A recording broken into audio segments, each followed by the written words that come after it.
ಪಕ್ಷದ ಗೌರವ ಉಳಿಸಲು ಅನಿತಾ ರಾಜಕೀಯಕ್ಕೆ ಬಂದ್ರು, ಭವಾನಿ ರಾಜಕೀಯಕ್ಕೆ ಬಂದ್ರು ಅಂತ ಅನಿತಾ ಬರಲಿಲ್ಲ. ಮಾಜಿ ಸಿಎಂ ಕುಮಾರಸ್ವಾಮಿ ಹೇಳಿಕೆ.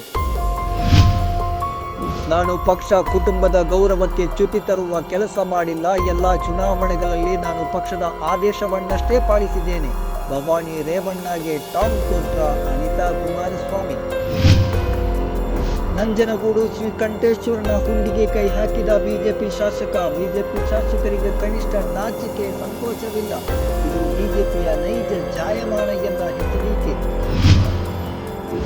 ಡಿಕೆ ಶಿವಕುಮಾರ್ ಸಿಎಂ ಆಗಲ್ಲ ಎಂದು ಹೇಳಿಲ್ಲ. ಮಾಧ್ಯಮಗಳಲ್ಲಿ ವರದಿಯಾಗಿದ್ದು ಸುಳ್ಳು ಸುದ್ದಿ. ಸಿದ್ದರಾಮಯ್ಯ ಸ್ಪಷ್ಟನೆ. ಸಿದ್ದರಾಮಯ್ಯ ಡಿಕೆ ಶಿವಕುಮಾರ್ ಸಿಎಂ ಆಗೋ ಕನಸು ನನಸಾಗಲ್ಲ. ಕಾಂಗ್ರೆಸ್ ಅವರು ಅಧಿಕಾರಕ್ಕೆ ಬರೋದೇ ಇಲ್ಲ. ಸಿಎಂ ಬೊಮ್ಮಾಯಿ ಹೇಳಿಕೆ.